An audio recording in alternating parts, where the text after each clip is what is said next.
Fala pessoal, beleza? Kiko Mota, Veneno Performance.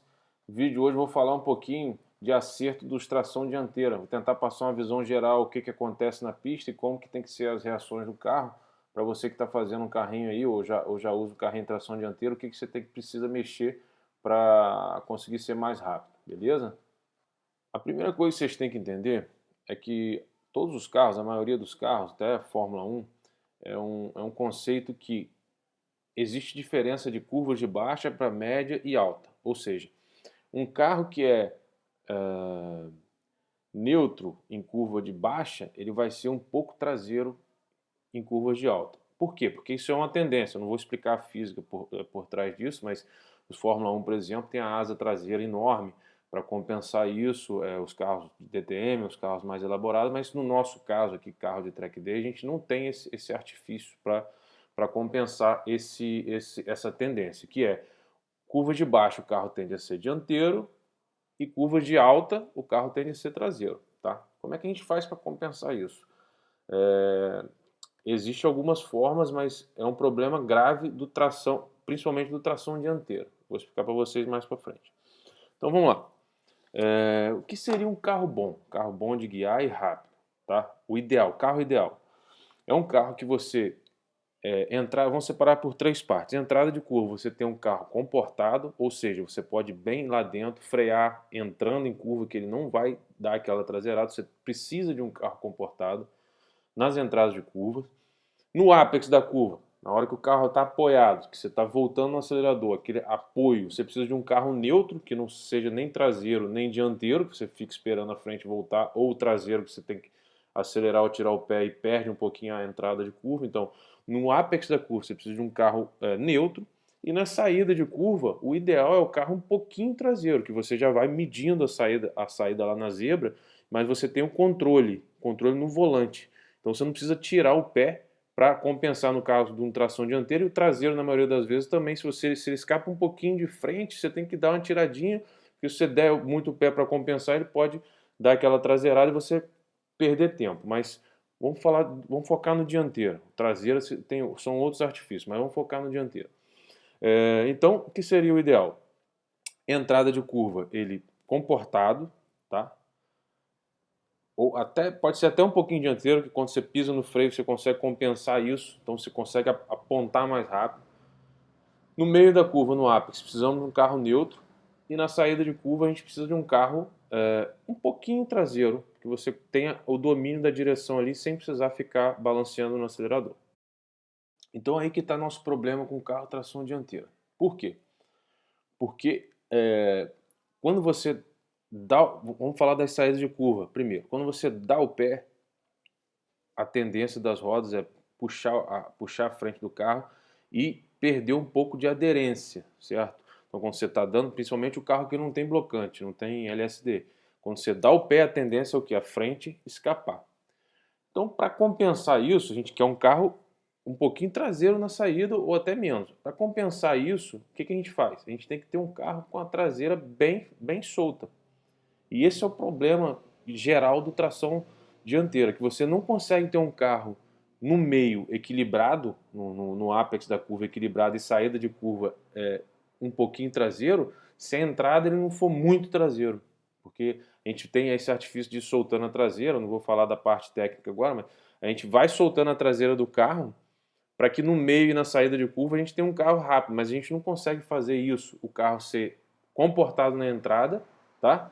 E ser um carro neutro no meio e na saída de curva. Esse é o grande problema do tração dianteira. Por isso que vocês vê os carros de turismo, de turismo nacional, todos os carros de tração dianteira de competição, os caras vêm na entrada de curva principalmente na entrada de curva, nas curvas de alta, o cara vem só equilibrando o carro praticamente de jogo contrário, certo? Depois que ele freou, tá no meio da curva assim, ó, apoiou o carro no apex, você pode ver que ele vira o jogo, o volante um pouco para dentro, porque aí quando ele começa a dar o pé, a frente quer soltar, mas ele até consegue puxar no acelerador, ou seja, do meio da curva para frente o carro é um pouquinho dianteiro, o carro tração dianteira a gente não consegue tirar essa característica, é impossível você ter um carro que não seja traseiro na entrada e que você consiga que ele seja traseiro na saída de curva, tá? É impossível você fazer isso num carro tração dianteira, principalmente nos carros que não tem blocante, porque o blocante ele funciona da seguinte forma: ele não deixa a roda de dentro distracionar, ou seja, ele ajuda na hora que você dá o pé a puxar a frente para dentro, dentro de um, digamos assim, um limite, né? Mas em relação a um carro que não tem blocante, quando você dá o pé, a roda de dentro começa a querer distracionar e girar mais rápido que a de fora, fazendo que a frente escape mais. E já o LSD ele não deixa essa roda de dentro girar e ajuda a puxar a frente do carro para dentro. Então, o que a gente consegue compensar a partir daí? É ter um carro na entrada e meio mais comportado, sendo que quando você der o pé no apex para frente, a frente não vai escapar tanto. Então você consegue, na verdade você não precisa soltar tanto a traseira de um carro com blocante, porque você tem essa compensação na saída de curva, ele te ajuda muito, entendeu? Então, assim, para você equilibrar e acertar um carro sem blocante é mais difícil ainda do que um tração dianteira sem blocante, é mais difícil ainda do que um tração dianteira com blocante. Entendeu? Fácil?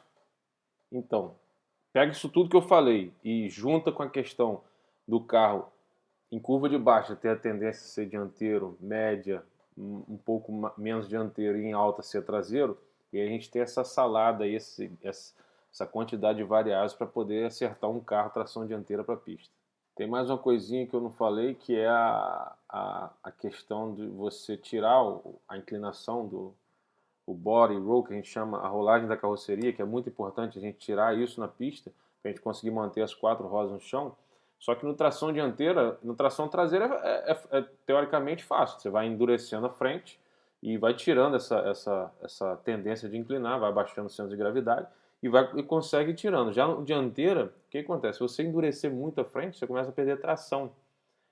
Porque a dianteira faz tudo. Você tem que frear, você tem que tirar a rolagem da carroceria, só que você tem que tracionar também, tem que sair de curva. Não pode esquecer disso. Assim, é difícil, mas tem muito carro tração dianteira aí mais rápido que as trações traseiras. Existe até aí se a gente for ler lá de fora, uma briga entre no caso, qual que é o mais rápido na pista, tração dianteira ou tração traseira. Mas não vamos entrar nisso agora. Então vamos resumir aqui para não ficar um vídeo muito longo. Por que o carro tração dianteira normal de rua, quando vem de fábrica, ele é muito dianteiro na pista, ele sai muito de frente? Porque ele tem que ser um carro comportado na estrada, se der em alta a 120, 140, 150, se você tiver que tirar de algum obstáculo, alguma coisa, o carro tem que estar a traseira no chão. Você não pode andar com o carro com a traseira solta na rua. Impossível. E por isso, quando chega na pista, o carro é muito dianteiro. E por que não vira muito dianteiro? Porque você não tem que fazer. Você tem que esperar a frente dar na saída de curva, que é uma das coisas mais importantes para se virar tempo em pista, é saída de curva, você aproveitar para ganhar tempo de reta. Você tem que ficar esperando a frente vir para você poder dar o pé. Então, você praticamente não pode dar o pé na saída de curva, tem que ser bem devagar. Então, o carro é muito lento. Os carros tração dianteira, quando são dianteiros, quando a gente não acerta o carro é muito lento em relação à tração traseira. Entendeu? Mas dá para fazer? Dá para fazer. Quais são os artifícios que a gente tem para mexer, para deixar o carro mais neutro, mais traseiro? E a gente tem geometria, mola, diferença de pneu, que é uma boa opção para quem anda na rua também com carro, porque você não tem um carro ruim na rua ou numa estrada e chega lá você usa pneu diferente para você ter uma traseira mais solta, um grip de pneu diferente da dianteira para traseira, para você não precisar ficar mexendo em alinhamento, mola em tudo na hora de chegar com o carro na pista, certo? Então, assim, um resumo geral. Um carro tração dianteira a gente só consegue botar ele para virar bem sendo traseiro nas entradas. É praticamente impossível você tirar essa tendência dele ser traseiro nas entradas de curva. Você tem que vir equilibrando mesmo. O carro é bem traseiro, porque senão você não aproveita nem o apex, nem a saída de curva. Então, pessoal, foi só umas dicas aí para quem vai montar um carro tração dianteira. No curso eu falo da parte técnica, como fazer isso, como realizar isso mecanicamente. E, enfim, espero que vocês tenham gostado aí. Foi só para dar uma ideia mesmo, uma visão geral de como tem que ser um carro para ser rápido nas pistas. Quem gostou, dá um like aí, compartilha com os amigos. Obrigado por ter assistido. Um abraço a todos aí, boa noite.